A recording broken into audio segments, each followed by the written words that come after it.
शांति। चलो, माँ आप ही पढ़ दो।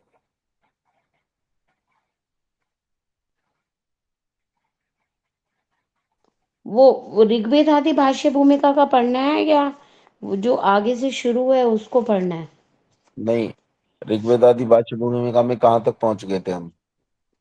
18-19 तक तो हो गए थे मेरे ख्याल से। अच्छा, पर पहले तो आपको सूत्र सुनाने हैं सबको। 15 सूत्र हो गए थे आज। ठीक है, चलो पहले लड़की से शुरू कर लेते हैं। रुचिका, 15 सूत्र पहले। जी पिताजी।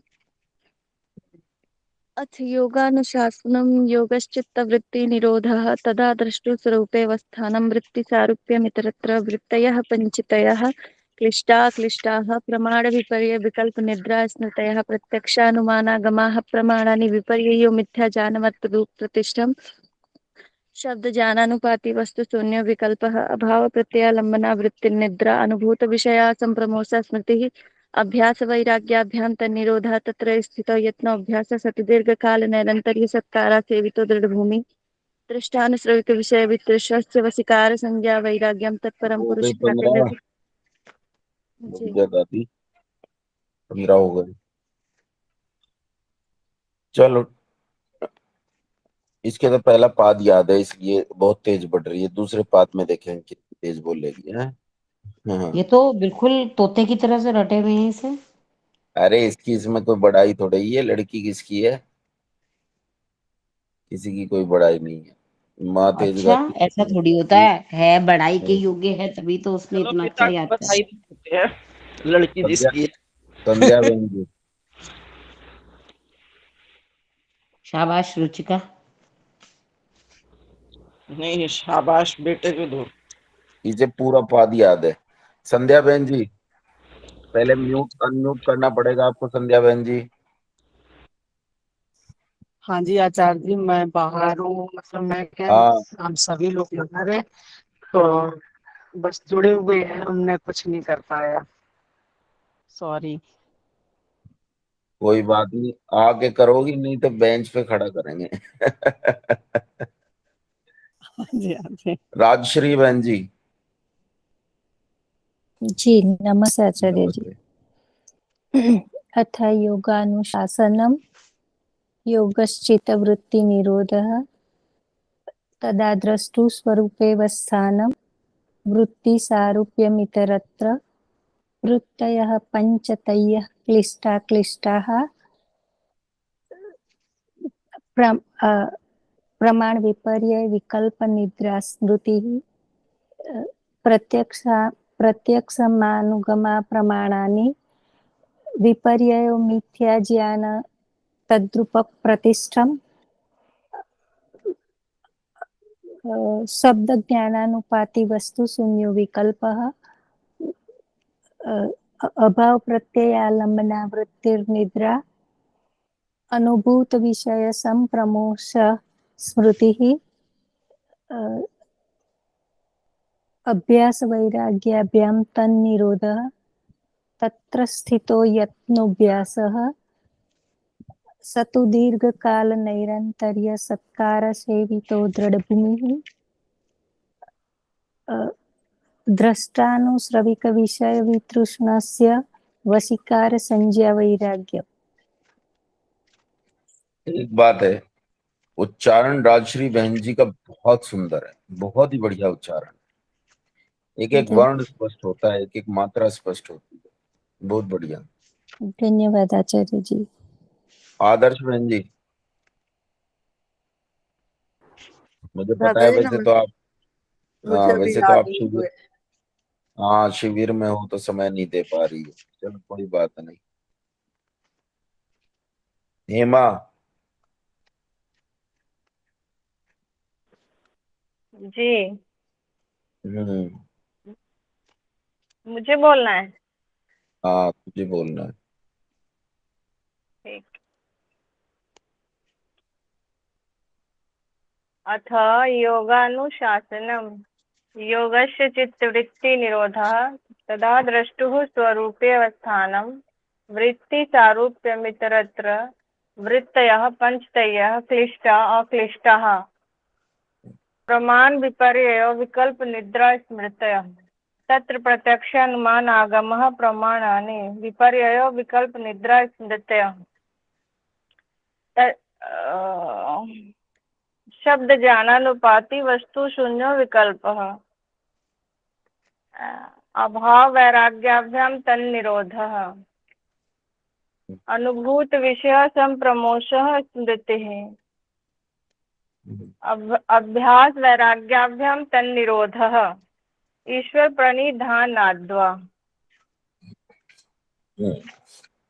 क्लेश कर्म विपाकाश परामृष्टः पुरुष विशेषः ईश्वरः। उसके बाद क्या है,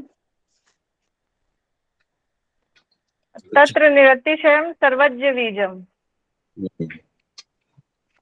स एष पूर्वेषां ये नहीं यार, स एषः पूर्वेषां गुरुः काले नानवच्छेदात् पूर्वेषामपि स एष पूर्वेषामपि काले नानवच्छेदात्। ठीक है, पूर्वेषामपि गुरुः काले नानवच्छेदात्। स एष पूर्वेषामपि गुरुः काले नानवच्छेदात्। ठीक है, ठीक है। पद्मा माता जी। अथ योगाभ्यासः योगाश्चित्तवृत्ति निरोधः तदा दृष्टुः स्वरूपेवस्थानम्। पहला सबसे पहला सूत्र क्या था? अथ योगाभ्यास अथ योगानुशासनम् योगश्चित्तवृत्ति निरोधः तदा दृष्टुः स्वरूपेवस्थानम् वृत्ति सारूप्यमितरत्र वृत्तयः पंचतयः क्लिष्टा क्लिष्टाः प्रमाण विपर्य विकल्प निद्रा स्मृतयः तत्र प्रत्यक्षानुमानागमाः प्रमाणानि विपर्ययो मिथ्याज्ञान मतद्रूप प्रतिष्ठं शब्द ज्ञानानुपाति वस्तुशून्यो विकल्पः अभाव प्रत्ययालंबना वृत्ति निद्रा अनुभूत विषया संप्रमोषः स्मृतिः अभ्यास वैराग्याभ्यां तन्निरोधः ईश्वर प्राणिधानाद्वा क्लेश कर्म विपाकाशयैर्परामृष्टः पुरुष विशेष ईश्वरः तत्र निरतिशयं सर्वज्ञ बीजं स एष पूर्वेषामपि गुरुः कालेनावच्छेदात्। ठीक है, कौन रह गया? सुखवर्षा माता जी। जी आचार्य जी नमस्ते। नमस्ते माता जी। आचार्य जी ये जो ऋग्वेद आदि शास्त्र भाष्य भूमिका के सूत्र हैं या जो योग दर्शन के सूत्र हैं इनके क्रमों में कुछ अंतर है क्या? हाँ, योग दर्शन के सूत्रों में कुछ क्रम में अंतर है। अच्छा आचार्य जी याद तो है, बीच बीच में थोड़ा रुक भी सकती हूँ कहीं कोई कहीं। नहीं, उसमें रुचिका मदद करेगी। अथ योगानुशासनम योगश्चित् वृत्ति निरोधः तदा दृष्टुः स्वरूपेवस्थानं वृत्ति सारूप्यमितरत् वृत्त्यः पंचतयः क्लिष्टा क्लिष्टः तत्र प्रत्यक्षानुमानागमः प्रमाणानि विपर्ययो विकल्प निद्रा स्मृत्यः विपर्ययो मिथ्या ज्ञानं तद्रूप प्रतिष्ठम् शब्द ज्ञानानुपाति वस्तु शून्यो विकल्पः अभाव प्रत्ययालंबना वृत्तिर्निद्रा अनुभूत विषय संप्रमोषः स्मृति अभ्यास वैराग्याभ्यां तन्निरोधः ईश्वर प्रणिधानाद्वा क्लेश कर्म विपाकाशैर परामृष्टः पुरुष विशेषेश्वरः तत्र निरतिशयं सर्वज्ञ बीजम् स एष पूर्वेषामपि कालिनान् गुरुकालिनान् वच्छेदात्।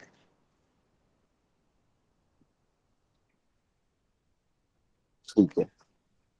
उर्मिल बहन जी नमस्ते। आचार्य जी नमस्ते। हाँ कोई आचार्य बात जी नहीं, अच्छी बुरी तरह तरह याद सुना दो। नहीं है।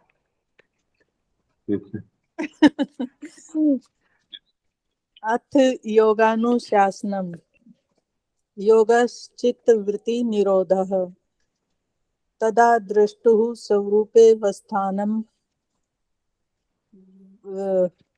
वृत्ति सारूपे मित्रत्र वृत्तयः पंचतयः क्लिष्टः प्रमाण विपर्यय विकल्प निद्रा स्मृतियः प्रत्यक्ष अनुमान गमः प्रमाणानि शब्द ज्ञानानुपाति वस्तु शून्यो विकल्पः अनुभूत विषय संप्रमोषः स्मृतिः अभाव प्रत्ययालंबना वृत्ति निरोध निद्राः तत्र स्थितौ यत्नोऽभ्यासः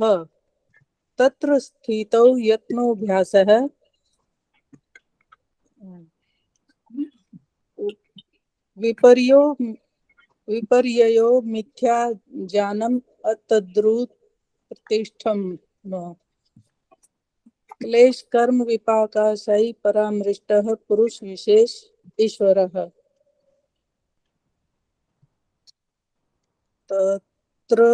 तत्र निरतिशयं सर्वज्ञ बीजम। बस आचार्य जी इतने ही याद। चलो ठीक है, और अच्छे से करो, सारे हो जाएंगे। बहुत बढ़िया था, कोई दिक्कत नहीं। हाँ जी ठीक है आचार्य। चलिए पढ़ना प्रारंभ करते हैं। कहाँ तक पढ़ लिया था, वहां से आगे पद्मा माता पढ़ना प्रारंभ करो। मतलब मैं वही पढ़नी है ना, सत्यार्थ प्रकाश ना? नहीं नहीं, अभी वो चल रहा है अभी। उसके आगे का मंत्र पढ़ना है। हाँ, ऋग्वेद आदि भाष्य भूमिका जहाँ चल रही है। मैं रह गई हूँ। अच्छा हाँ, आप रह गई, सुना दो माँ। अथ योगानुशासनम योगश्चित्तवृत्ति निरोधः वृत्ति सारूप्यमितरत्र वृत्तयः पंचतयः क्लिष्टाः प्रमाण विपर्य विकल्प निद्रा स्मृतयः प्रत्यक्षानुमान आगमः प्रमाणानि शब्द ज्ञानान विपर्ययो मिथ्या ज्ञान तद्रूपं प्रतिष्ठम् शब्द ज्ञानानुपाति वस्तु शून्यो विकल्पः अभाव प्रत्ययावलंबना वृत्तिर्निद्राः अनुभूत विषया संप्रमोषः स्मृतिः अभ्यास वैराग्याभ्यां तन्निरोधः ईश्वर प्रणिधानाद्वा क्लेश कर्म विपाकाशैर परामृष्टः पुरुष विशेषः ईश्वरः तत्र निरतिशयं सर्वज्ञ बीजं स पूर्वेषामपि गुरुः कालेन नवच्छेदात्। कालेनान वच्छेदात्। वच्छेदात, हाँ। आकार पूरा रखा करो, ये पश्चिमी उत्तर प्रदेश और हरियाणा की कमी है। आकार को खा जाते हैं हम, आकार कर देते हैं उसका। कालेनान वच्छेदात। कालेनान वच्छेदात्। ठीक है। रोशनी, हाँ बिल्कुल ठीक है। रोशनी बहन जी आचार्य जी नमस्ते। नमस्ते। आचार्य 10 तो सुना देते, मैंने वो आगे के किए नहीं। अच्छा चलो बेंच पे खड़ी हो जाओ। कल सुना दूंगी। कमलेश बहन जी। आचार्य जी, नमस्ते आचार्य जी। जी आचार्य हाँ जी, बताओ। ये जो हाँ श्लोक, ये जो है सूत्र है, योग दर्शन हाँ, में जैसे कर्म जैसे कुछ टूट गया ऐसा लगा। नहीं नहीं, योग दर्शन में क्रम सही है। ऋषि दयानंद ने यहाँ समझाने के लिए क्रम को अपने हिसाब से ले रखा है। अच्छा, तो फिर सत्यार्थ प्रकाश में से करें? मैं तो ये देख रही थी, मैं कहा ये में तो दूसरे हैं कुछ। ऋग्वेद आदि भाष्य भूमिका। अच्छा जी, ठीक। कमलेश बहन जी। अतः योग अनुशासनम। अब योग के अनुशासन को प्रारंभ करते हैं। बस केवल सूत्र बताने हैं। अच्छा, संस्कृत के सुनाने बस। हाँ बस। मतलब याद तो और किए मैंने कल जी, पर वही है अभी सुनाते टाइम जितने थोड़ा सा झिझक हो जाती है। जितने याद हैं सुनाओ। अथ योगानुशासनम हाँ जी। योगश्चित्त वृत्ति निरोधः। हाँ जी। अच्छा, और मुझसे सुन रही हो? मतलब नंबर वाइज सुनाने की कोई जरूरत नहीं है जी। करो करो, कोशिश करो। जी। हाँ, करो, कोशिश करो। क्लेश कर्म विपाकाशयी यही प्रामिष्ट है, पुरुष विशेष है ईश्वर। बढ़िया, बहुत बढ़िया। और सुनाओ।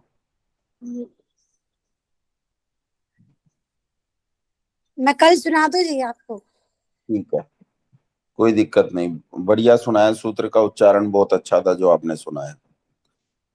चलो पढ़ना शुरू करो माँ। धन्यवाद जी।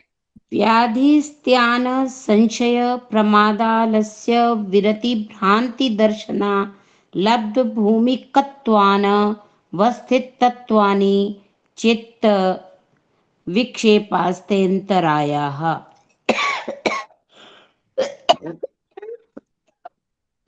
जरा पेज बता दो ऋग्वेद आदि भाष्य भूमिका का। अब पेज कौन बता सकता है? मैं आपकी ऋग्वेद आदि भाष्य भूमिका दूसरी है, दूसरों की दूसरी है। पता होगा, पद्मा के पास हम है ना। तो उसमें से देख रहे हैं फाइल जो इसने भेजी है। हम तो पीडीएफ में से पढ़ रहे हैं। अंजू जी, आपके पास क्या ऋग्वेद आदि भाषी भूमिका पुस्तक है क्या? हाँ जी हाँ जी, 207 है मेरे में तो। 207। ठीक है, चलो पढ़ो माँ। अभी पढ़ा था ना, व्याधि स्त्यान संशय प्रमादालस्या विरति भ्रांति दर्शना लब्ध भूमिकत्वान वस्थितत्वानि चित्त विक्षेपास्ते अंतरायाः। ये व्याधियां हैं जो। ये तो मैंने पढ़ दी थी, इनका अर्थ भी पढ़ दिया था। ये तो हो अच्छा, गया था आचार्य जी। आप बता दो फिर कौन सा वाला पढ़ना है। बताएं माँ, कहाँ थे? दुख दौर मनस्य। इसके आगे अच्छा, वाला है। दुख दौर मनस्यांग मेज यत्य श्वास प्रश्वासा विक्षेप भुवो विक्षिप्त चित्त नहीं विक्षेप सह भुवः। देखो, चित्त का चंचल होना जो है वो चित्त का विक्षिप्त होना है। चित्त की 5 भूमियां हैं। मूढ़ है, क्षिप्त है, विक्षिप्त है, एकाग्र है और निरुद्ध है। ये आगे आएगा इसमें। तो विक्षिप्त का मतलब है मन चंचल है, टिकता है हट जाता है, टिकता है हट जाता है। तो कुछ अवस्थाएं ऐसी हैं जो मन को इस विक्षिप्त अवस्था में डाल देती हैं। जैसे एक तो दुख की प्राप्ति है। कोई दुख है भाई, कोई घर में दुर्घटना हो गई है उसका दुख है, या शरीर में पीड़ा है उसका दुख है, या कोई कोई चिंता है उसका दुख है। दुख जो है वो मन को विचलित करता है। एक मन का दुष्ट होना। मन जब दुष्ट हो जाता है, दुष्ट का मतलब, मन दुष्ट होने का मतलब है मन जब चलायमान स्थिति में रहता है, बार बार इधर उधर जाता है, इधर उधर जाता है, दौड़ता रहता है ना। एक आदमी ध्यान करने बैठ गया और वो सोचता है कि मैं ध्यान करूंगा ईश्वर का, लेकिन उस समय उसका मन जो है दुष्टता करता है ना। तो वो नियंत्रण में नहीं रहता। वो अचानक रसगुल्लों में चला गया, समोसे में चला गया, बेटे में चला गया, बेटी में चला गया, पति में चला गया, किसी और में चला गया। ऐसे जब मन भागता है तो यह मन का दुष्ट होने का मतलब है। एक है शरीर के अवयवों का कांपना। जब हमारा आसन सिद्ध नहीं होता तो आसन सिद्ध ना होने पर शरीर में कंपन होता है, तो जो शरीर का कंपन है वो भी मन में विक्षिप्त अवस्था को पैदा करता है। और श्वास और प्रश्वास का अत्यंत वेग से चलने में, अत्यंत वेग से चलते हैं श्वास और प्रश्वास, मतलब ठहर के नहीं चलते, धैर्य से नहीं चलते हैं, रुक के नहीं चलते हैं। जैसे अभी मैं एक चीज बताऊं कि अभी मैं इनके दिनेश पथिक जी के साथ था, तो मैंने उन्हें रुचिका के गीत सुनवाए कि जी सुनो मेरी बिटिया है, बड़ा अच्छा गाती है, एक बार देखो तो कैसा गाती है। तो मैंने कहा गा लेती है, और एक बार देखो कैसा गाती है। तो उन्होंने कहा जी ये तो बहुत अच्छा गाती है। मैंने कहा अरे डाला है क्या, वैसे ही करती रहती है, कुछ खास नहीं है। बोले नहीं आचार्य जी, इसमें जितना ठहराव है ना, इसके श्वास प्रश्वास पे जो नियंत्रण है इसका, वो जबरदस्त है। तो एक होता है श्वास प्रश्वास पे अभ्यास से नियंत्रण आएगा, आप जितना प्राणायाम करेंगे उतना उसमें नियंत्रण बढ़ता जाएगा। तो जब वो नियंत्रण हमारा नहीं होता और श्वास प्रश्वास तेज गति से चलते हैं तो मन जो है वो स्थिर नहीं होता। तो ये मन को स्थिर करने के उपाय हैं। एक तो अपने आसपास देखो दुख ना हो, है ना, दुख होता है तो व्यक्ति उपासना नहीं कर सकता। विश्वामित्र उपासना तब कर सकता है जब आसपास राम और लक्ष्मण खड़े हों धनुष बाण लिए, और वो निश्चिंत हो कि मुझे कोई समस्या नहीं है। अब जब चारों तरफ मस्जिदों से अल्लाह अकबर हो रही हो तो कोई उपासना नहीं कर सकता। मन का दुष्ट होना यानी मन का चंचल होना, तो चीजों में ये बहुत मुश्किल स्थिति है, लेकिन ये करने का प्रयास करना चाहिए। एक जन्म में हो, 2 जन्म में हो, 10 जन्म में हो, शरीर के अवयवों का कांपना ये कुछ ही दिन के अभ्यास से हो जाता है। आप 15 दिन करेंगे, 20 दिन करेंगे, महीना करेंगे, 2 महीना करेंगे, आपका शरीर आपके नियंत्रण में आ जाएगा। श्वास प्रश्वास का अत्यंत वेग आदि से चलना ये भी किया जा सकता है आराम से, ठीक है। और जो क्लेश होते हैं ना, जो 5 क्लेश होते हैं, अविद्या, अस्मिता, राग, द्वेष, अभिनिवेश, जो 5 क्लेश होते हैं, ये क्लेश जो है ये चित्त को चंचल कर देते हैं, और जब चित्त चंचल होता है तो फिर समाधि की अवस्था नहीं लगती। तो अशांत चित्त वालों को ये होते हैं, शांत चित्त वालों को नहीं होते। तो प्रयास करना चाहिए हम शांत चित्त वाले हों, अशांत चित्त वाले ना हो। अगला सूत्र पढ़ो मां। तत्प्रतिषेधार्थ मेकतत्वाभ्यासः। हाँ, इसे छोड़ने का उपाय क्या है? ये जो समस्याएं हुई, दुख की प्राप्ति, मन का दुष्ट होना, शरीर के अवयवों का कांपना, श्वास प्रश्वास का बहुत वेग से चलना, और चित्त का जो है चंचल बन जाना, ये स्थिति को हम खत्म कैसे करें? तो कहा इसका एक ही तरीका है, और वो है प्रेम। अब प्रेम 2 प्रकार का है। एक तो प्रेम है संसार में संसारी वस्तुओं से। संसारी वस्तुओं से हम धन से प्रेम करते हैं, जमीन से प्रेम करते हैं, हम संसार के पचड़ों से प्रेम करते हैं, हम पत्नी बच्चों से प्रेम करते हैं, पति और पत्नी से प्रेम करते हैं, माता से प्रेम करते हैं, पिता से प्रेम करते हैं। जो प्रेम है ना, ये मानो उपासना से दूर ले जाने वाला है। और सर्वदा हमें करना क्या चाहिए? हमें जो प्रेम करना है वो परमपिता परमात्मा से करना है। केवल एक परमात्मा से प्रेम करना है और उसी की आज्ञा पालन करने में पुरुषार्थ करना है, इसका अभ्यास करना है। और ये सरल काम नहीं है, ये बहुत मुश्किल काम है। इसके लिए एक लंबा अभ्यास लगता है, लंबे काल तक इस काम को करने से तब जाकर कहीं मन में ये स्थिति आ सकती है कि हम लंबे अभ्यास के बाद इस स्थिति को प्राप्त कर सकें। ये इतना आसान नहीं है कि हम बैठे और ये हो गया। कई लोग सोचते हैं जी इसका उपाय बताओ। भाई उपाय तो इसका अभ्यास है, जितना अभ्यास करोगे उतना अच्छा होगा। तो ईश्वर से प्रेम करने का भी आपको अभ्यास करना पड़ेगा, अभ्यास के साथ उसमें पुरुषार्थ करना पड़ेगा, ठीक है। तो ये तरीका है। कई लोग होते हैं, मैंने कुछ लोगों को देखा है अपने जीवन में, जो मुमुक्षु होते हैं, उन्हें उसके अलावा कोई संसार में राग है ही नहीं। और जब उन्हें संसार में राग है ही नहीं तो फिर वो उधर से विचलित नहीं होते। जिसका जिस चीज में राग होता है, जो जहां फंस जाता है ना, वो वहां से निकलना सरल नहीं होता है। तो अगर हमें फंसना ही है तो ईश्वर के प्रेम में फंस जाए, ठीक है। तो अब वो परमात्मा को अच्छे से जानकर उस परमात्मा के प्रेम में फंसे। अगर परमात्मा को ठीक से नहीं जाना तो ऐसी जगह फंस जाओगे जहां से निकलना भी मुश्किल हो जाएगा। जैसे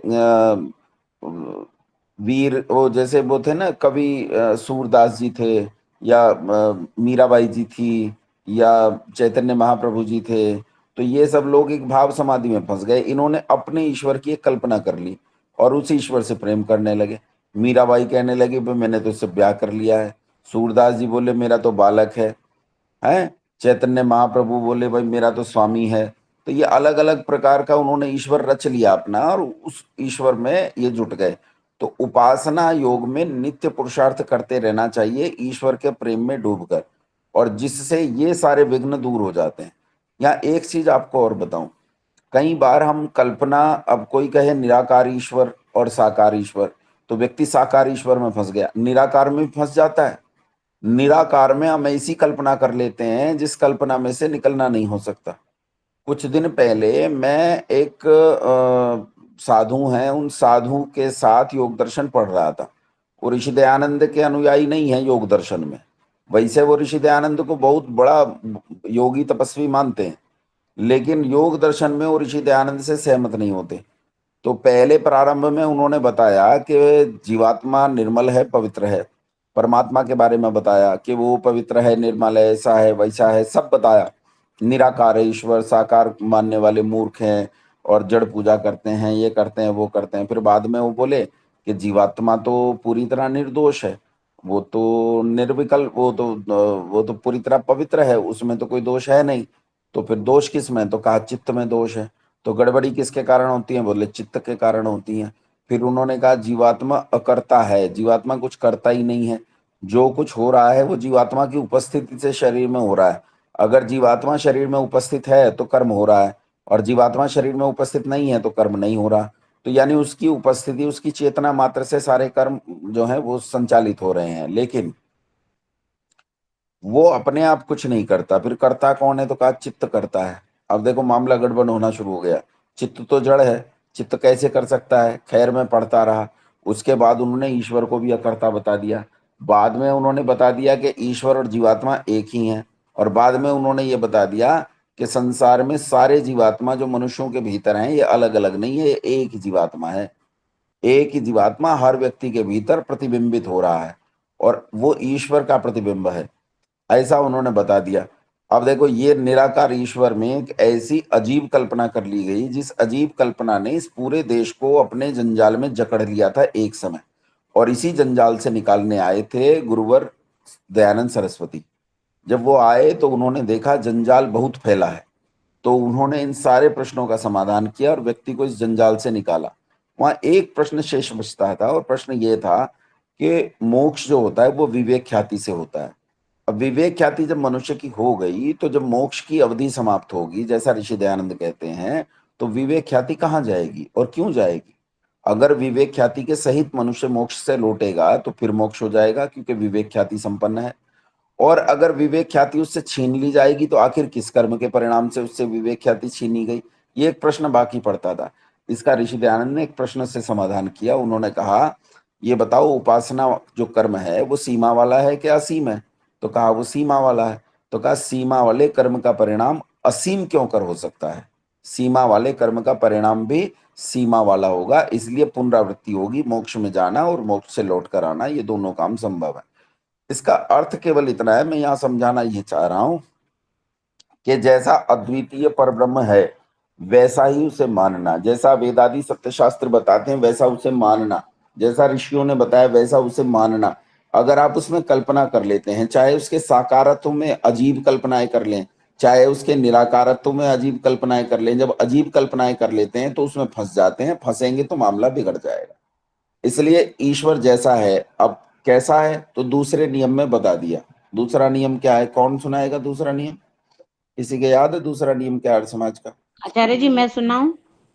अच्छा रुको, पहले हेमा दूसरा नियम सुना? मुझे याद नहीं है। क्यों याद नहीं है? 10 के 10 नियम याद करने। ठीक है, ठीक है, आप कर लो। आचार्य जी मैं सुना? उर्मिल बहन जी सुनाएंगे, उर्मिल बहन जी सुनाएंगे। ईश्वर सच्चिदानंद स्वरूप, निराकार, सर्वशक्तिमान, न्यायकारी, दयालु, अजन्मा, अनंत, निर्विकार, अनादि, अनुपम, सर्वाधार, सर्वेश्वर, सर्वव्यापक, सर्व अंतर्यामी, अजर, अमर, अभय, नित्य, पवित्र और सृष्टि करता है, उसी की उपासना करने योग्य है। ठीक है, उसी की उपासना करना है। अब जैसा इसमें बताया वैसा वैसा ईश्वर है, तो ईश्वर को वैसा वैसा ही मानना, और वैसा ईश्वर को मान के और फिर ईश्वर की उपासना करनी। तो ये काम आपको निरंतर करना है, इसमें नहीं बिगड़ना। और इसका एक ही तरीका है कि हम ईश्वर से प्रेम करें। अब लोग कहते तो हैं जी मैं ईश्वर से प्रेम करता हूं, लेकिन ये वास्तविकता नहीं है। जैसे ही बेटे में से और ईश्वर में से एक को चुनना पड़ेगा तो कट से बेटे को चुन लिया जाता है। जैसे ही पति में से और ईश्वर में से एक को चुनना पड़ेगा, कट से पति को चुन लिया जाता है। लेकिन यहाँ तो मीरा जैसी स्थिति होनी चाहिए। अब मीरा का ईश्वर काल्पनिक था, वो एक अलग विषय है, लेकिन मीरा का जो प्रेम है वो तो काल्पनिक नहीं था। उस प्रेम में श्रद्धा रखो जो मीरा का प्रेम था, और वैसा प्रेम ईश्वर से करो। वो मुमुक्षुत्व है, उस मुमुक्षुत्व से ही सारी समस्याएं दूर होने वाली हैं। अगला पढ़ दो मां। मैत्री करुणा मुदितोपेक्षाणां सुख दुख पुण्य विषयाणां भावना तश्चित्त प्रसादनम। एक प्रश्न है, हाँ बताओ। जैसे जीवात्मा चेतन है, तो जब हाँ। मोक्ष की स्थिति में रहता है तब तो वो ऐसे रहता है ना जैसे सुषुप्ति अवस्था हो, तब उसकी चेतन अवस्था तो नहीं रहती होगी। किस अवस्था में? जब मोक्ष में रहता है, मोक्ष में अवस्था होती है तुरीय अवस्था। 4 अवस्थाएं, जागृत स्वप्न सुषुप्ति, 3 हो गई। ये तो आपके सशरीर है, आपका शरीर साथ में है, तो ये 3 अवस्थाएं हैं। इनमें से एक अवस्था जो है सुषुप्ति की अवस्था, ये प्रलय काल में रहती है जीवात्मा की। जब जीवात्मा प्रलय का, जब ब्रह्मांड का, आपके खंड ब्रह्मांड का प्रलय हो गया है, तो उस खंड प्रलय के बीच में जो जीवात्माएं हैं वो जीवात्माएं सुषुप्ति की अवस्था में रहती हैं। वैसे अब जब सशरीर हो आप, तो सशरीर में भी 3 अवस्थाएं आती जाती रहती हैं। जागृत रहता है, स्वप्न रहता है, सुषुप्ति रहता है। गाढ़ निंद्रा को सुषुप्ति कहते हैं। जब स्वप्न आते हैं, छिछली निंद्रा हो, बेकार निंद्रा हो, नींद नहीं आए, है ना, आप पड़े हैं बस नींद नहीं आ रही, स्वप्न देख रहे हैं, तो स्वप्न देखने का मतलब है कि आप परेशान हैं। आपका मन जो है ना वो किसी चीज में लगा हुआ है, आपका मन उस चीज को छोड़ने को तैयार नहीं है, तो उसे स्वप्नावस्था कहते हैं। स्वप्नावस्था अच्छी स्थिति नहीं है, अच्छी स्थिति है गाढ़ निंद्रा। गाढ़ निंद्रा में आपके शरीर और मन दोनों को आराम मिलता है। जागृत अवस्था, जब जाग रहे होते हैं दिन में, है ना, कई बार दिन में भी जागते हुए भी सो रहे होते हैं, तो वो सोना अलग होता है। तो एक तो ये एक चौथी अवस्था होती है तुरीय अवस्था। तुरीय अवस्था है जहां आपके पास शरीर है ही नहीं, ना आपके पास स्थूल शरीर है, ना कारण शरीर है, ना सूक्ष्म शरीर है, आपके पास केवल चैतन्य है। और जीवात्मा के पास जब केवल चैतन्य हो तो उसकी अवस्था होती है तुरीय अवस्था, तो तुरीय अवस्था में रहता है। नहीं तो उसकी चेतनता कैसे अनुभव, बस सिर्फ वो परमात्मा के आनंद को ही अनुभव करता है, यही उसकी चेतन। अच्छा एक बात बताओ, सुख क्या है? सुख मोक्ष प्राप्त करने का नाम है, जिस चीज में हमें मतलब संसार में बताओ सुख क्या है? दुख का अभाव सुख है। बस शरीर में पीड़ा हो रही है, आपके किसी ने पैर दबा दिए ढंग से, और जब पैर दबा दिए ना तो आप कहते हो मजा आ गया भाई। तो क्या हुआ, वो जो दुख था वो निकल गया, है ना। भूख लगी थी, भूख क्या है, एक तरह का दुख है। जैसे ही आपने भोजन किया, अच्छा बहुत भूख है, लोग हमारे यहाँ तो कहावत है, आपके क्षेत्र में तो कहावत है, जहाँ आप अब जो आपका मूल स्थान है वहां तो कहते हैं भूख में गुलर पकवान, कोई कुछ भी दे दे। तो आपकी भूख मिटी, और जैसे मिटी वो दुख गया, तो आप कहते हो मजा आ गया। तो दुख का अभाव ही सुख है। अब जब संसार के जितने दुख हैं वो सारे दुख खत्म हो गए, मोक्ष की अवस्था में चले गए, तो वहां सुख है। तो सुख किसका है? परमात्मा का। निरंतर परमात्मा में निमग्न रहता है, तो परमात्मा आनंद स्वरूप है, तो उसका आनंद निरंतर भोगता है, यही है। रसगुल्ले नहीं मिलते, है ना, इससे मैं सहमत नहीं हूं। जहां कुछ लोग ये कहते हैं कि जैसे जन्नत वाले कहते हैं ना, जन्नत वाले कहते हैं कि भाई वहां नदियां बहती हैं, दूध की नदियां, शराब की नदियां, मेवों की नदियां, ऐसे पेड़ हैं, ऐसे फल हैं, और 720 फीट की स्त्री है जो 70 कपड़े पहने हुए है, जिनमें से उसके शरीर का गूदा साफ दिखाई देता है, और वो उंगली दिखा दे तो सूरज जो है, सूरज की रोशनी खत्म हो जाए। तो ये सब कल्पनाएं कर रखी हैं उन्होंने। ऐसी कल्पनाएं कई बार हम भी करते हैं। हम सोचते हैं कि जब जीवात्मा मोक्ष में चला जाएगा तो वो जो चाहेगा वो कर सकेगा, यानी मीठा खाना चाहे तो मीठा खा सकेगा, खेलना चाहे तो खेल सकेगा, ये करना चाहे तो ये करेगा, वो करना चाहे तो वो करेगा। ऐसा नहीं है, ये तो जन्नत वाला ही हो गया भाई। दुख का अभाव हो गया, वहां मोक्ष में दुख का अभाव है, वहां दुख है ही है नहीं। दुख नहीं है तो क्या है, सुख है। एक तो दुख ना होने से सुख है, दूसरा जिसमें रह रहा है, जो उसका वास हो गया है, वो वास है परमपिता परमात्मा। परमात्मा आनंद स्वरूप है, तो उसके आनंद को भोगता है। जी। चलो अगला पढ़ो माँ। आचार्य जी, एक आपने जैसे गूलर का, हाँ ये गूलर कोई पेड़ का नाम है शायद, हाँ, गूलर पेड़ होता है। तो इसको हिंदी में क्या कहते हैं? ये शायद संस्कृत का शब्द है। नहीं नहीं, हिंदी में भी गूलर ही कहते हैं। अच्छा। हिंदी में भी तो गूलर कहते हैं। और ये इस पेड़ की समिधा भी बनती है, जैसे पीपल की, आम की समिधा बनती है, चंदन की समिधा बनती है, वैसे गूलर की भी समिधा बनती है। हाँ जी, तो स्वामी जी ने ये संस्कार विधि में वो बता रखा है, गूलर की लकड़ी किससे कुछ वो उसमें दही दुही और जमा के। और और गूलर के ऊपर एक फल लगता है, जैसे छोटा अनार होता है, बिल्कुल अनार जब निकलता है ना, तो हाँ जितना जी। बड़ा अनार निकलने वाला अनार होता है, बस शुरुआती अनार जितना होता है, यानी जितना आड़ू होता है या जितना छोटा चीकू होता है, उतना बड़ा एक फल लगता है इसके ऊपर। और उस फल को पोड़ो तो उसमें से बहुत सारे जीव निकलते हैं।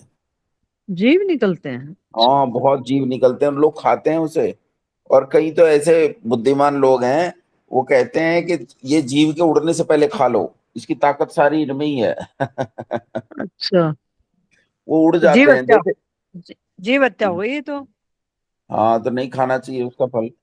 आचार्य जी, हमने तो कभी इसका फल देखा ही नहीं है। ना हमने देखा भी है, खाया भी है, और उन जीवों सहित भी खाया है। अच्छा। अरे बहका दिया, हमें पता ही नहीं था। फिर वो घर आए तो हमने माँ से कहा तुम बड़ी ताकत ले आए। कहाँ से ताकत लाया भाई? मैंने कहा ऐसे ऐसे गूलर का फल खाया। फिर चिमटे से ताकत आई जम के आधे घंटे तक। उसके बाद हम समझ गए, उसके बाद हम समझ गए। माँ ने कहा अभी स्नान कर, ये कर वो कर, तू नालायक मांस खा है। चलो अगला सूत्र लेकिन पढ़ो। आचार्य जी, बुद्धि तो आ गई, लेकिन तीव्र बुद्धि उसी का परिणाम हो सकती है। चिमटे का। चिमटे का नहीं, गूलर के फल से जो बुद्धि आई। अरे हाँ, उसका क्या परिणाम होगी? वो तो चिमटे का ही परिणाम है। अगला सूत्र पढ़ो माँ। ये वाला स्पष्ट करना है ना आपको। मैत्री करुणा अच्छा, ये नहीं किया। मुदितोपेक्षाणाम हाँ सुख दुख पुण्या पुण्य विषयाणाम भावनातश्चित चित्त प्रसादनम। और सुनो, इसमें जो अर्थ दिया है स्वामी जी ने, वो लिखा है मैत्री अर्थात संसार में जितने मनुष्य आदि प्राणी हैं सुखी हैं, उन सबों के साथ मित्रता करना, और दुखियों पर कृपा दृष्टि करनी, पुण्यात्माओं के साथ प्रसन्नता करनी, और पापियों के साथ उपेक्षा अर्थात न उनके साथ प्रीति रखना न वैर रखना। इस प्रकार के वर्तमान से उपासक के आत्मा में सत्य धर्म का प्रकाश और उनका मन स्थिरता को प्राप्त होता है। देखो, दुनिया में 4 प्रकार के प्राणी हैं। यहाँ सारे सारे मनुष्यों को 4 स्थितियों में बांट दिया। एक तो हुए सुखी, एक हुए दुखी, एक हुए पुण्यात्मा और एक अपुण्यात्मा। तो जो सुखी हैं उन सब सुखियों के साथ मित्रता करनी, और जितने दुखी हैं उन सारे दुखियों पे कृपा करनी, उन पे करुणा का भाव रखना। और जो पुण्यात्मा है उनके साथ एक प्रसन्नता है, तो उनके उनके पास एक अजीब आह्लाद है जो ईश्वर से उन्हें प्राप्त है। तो उस आह्लाद को उनके साथ रहोगे तो वो आह्लाद स्वतः आपके भीतर प्रसारित होगा।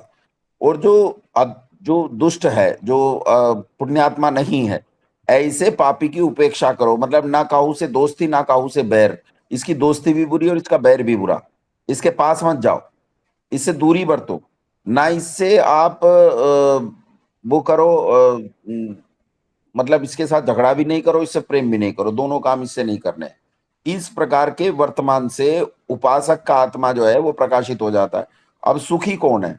सुखी वो है जो साधन संपन्न है। अब ये अजीब बात लगेगी, लेकिन ऋषि कह रहे हैं, देखो, जो व्यक्ति बहुत धनी है, जो व्यक्ति, धन 2 प्रकार का होता है संसार में, दूध पूत धन धान्य से है।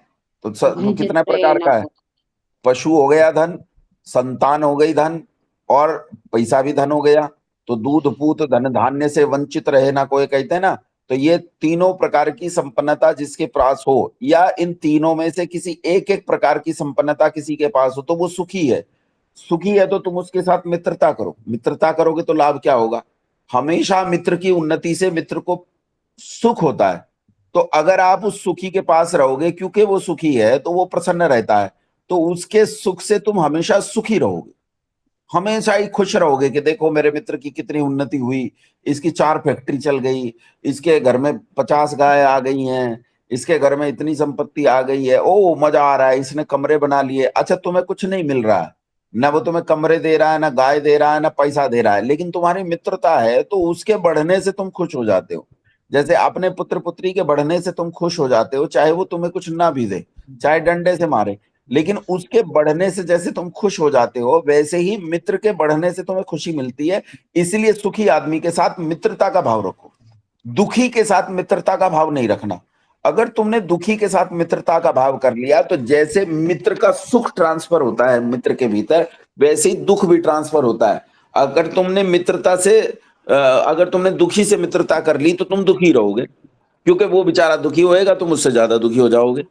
इसीलिए दुखी पर करुणा करो, जो दुखी है उस पर सदैव करुणा का भाव रखो, उसके मन में करुणा वाला भाव रखो, भाई इसकी सहायता करनी है, इसका ये करना है, और बेचारे के साथ समस्या है, भाई जो भी हो सके करुणा के भाव से उसके साथ करो।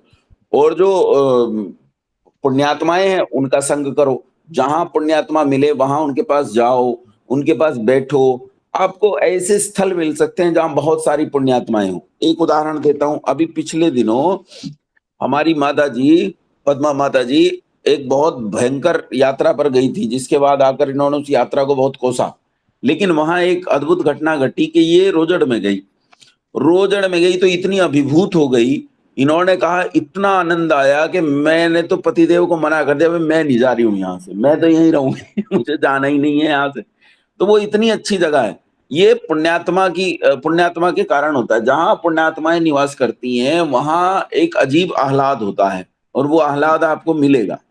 इसलिए पुण्यात्माओं का जितना हो सके उतना अधिक से अधिक संग करो। और जो अपुण्य हैं उन अपुण्यों का ना काहू से दोस्ती ना काहू से बैर, उनसे कोई मतलब नहीं रखना। जैसे एक छोटा सा उदाहरण देता हूं, कल मेरे पास एक फोन आया, जयपुर से फोन आया, ये रात्रि की बात है, लगभग 10 बजे की, बल्कि मैं उस समय नहीं 10 बजे नहीं, ये 8:30 बजे के आसपास की बात है, मैं गाड़ी ड्राइव कर रहा था, मेरे पास फोन आया और उस व्यक्ति ने मुझसे कहा कि आप योगेश जी बोल रहे हैं? मैंने कहा हाँ। बोले जी मेरे पास एक अनिल जी का फोन आया था। मैंने कहा भाई कौन अनिल जी? बोले जी वो झारखंड से है, वो आपकी बड़ी निंदा कर रहे थे। अब क्या कहूँ क्या ना कहूँ ये समझ में ना आए, तो मैंने कहा चलो ठीक है भाई, कर रहे होंगे। तो आगे पूछने लगा, मैंने कहा पहले आप बताओ आप कौन हो और किस अधिकार से मुझसे ये सवाल जवाब कर रहे हो।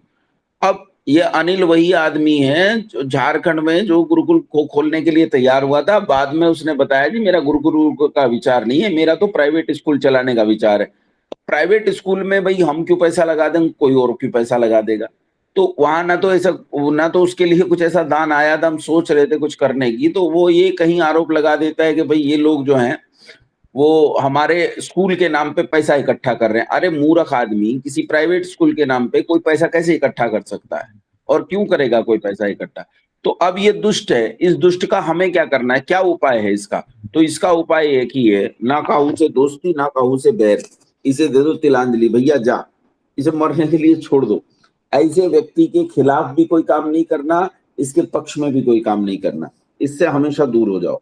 तो ये मैत्री करुणा मुदितोपेक्षा नाम सुख दुख पुण्य पुण्य भावना तश्चित प्रसादनम, तो ये 4 सूत्र हमेशा याद रखो। मित्रता, दूसरा है करुणा, तीसरा पुण्यात्मा का संग, और चौथा पापियों की उपेक्षा। इससे जो है व्यक्ति प्रसन्न रहता है। ठीक है, अच्छा कितना हो गया? ये सूत्र हो गया। अच्छा मैं ये कह रहा था, वैसे 5:45 हो गए हैं, तो मैं कह रहा था आज मुझे इतना ही विराम दे दो, मैं रात सो नहीं पाया हूँ। ठीक है। तो मंत्र पाठ कर लेते हैं, आज प्रश्न काल कल ही कर लेंगे ऐसा। ठीक है, 15 सूत्र हो गए थे आज, और 15 सूत्रों के बाद बचते हैं कितने? 15 सूत्रों के बाद आगे 5 सूत्र और करने हैं। 23वां था ये। हाँ, तो आपको 5 सूत्र और करने हैं। अब इन 5 सूत्रों में किस किस के रह गए? किस किस के रह गए हैं? तस्य वाचकः प्रणवः से शुरू होगा। जिन्होंने नहीं सुना है, एक तो आदर्श बहन जी का बचा हुआ है, आदर्श बहन जी को करना है, और संतोष माता जी भी देरी से आई हैं, सविता बहन जी देरी से आई हैं, इन्होंने सुनाया नहीं है दोनों ने। तो कल इनके पहले सुनेंगे 20 सूत्र। और कमलेश बहन जी का शायद रह गया था, कमलेश बहन जी भी नहीं सुना पाई थी, हाँ जी कल सुना। है ना? हाँ कल सुना होगी। और इनकी एक एक व्यक्ति जिम्मेदारी लो, है? संतोष माता जी की जिम्मेदारी अंजू माता जी अंजुमा ले लेंगी, वो कर देंगी। और एक एक व्यक्ति जिम्मेदारी ले लो, हिमा ले लेगी सविता बहन जी की जिम्मेदारी, कमलेश बहन जी की जिम्मेदारी ले लेंगी ये रोशनी बहन जी। इन्हें याद भी करवाओ, इन्हें कोई सूत्र समझने में दिक्कत आती है तो इन्हें सूत्र समझाओ कि ऐसे हो रहा है। आदर्श बहन जी की जिम्मेदारी कौन लेगा? आदर्श बहन जी की जिम्मेदारी कोई ना कोई ले लेगा, अंजू बहन जी ले लेंगी, वो अंजुमा ले लेंगी, ठीक है?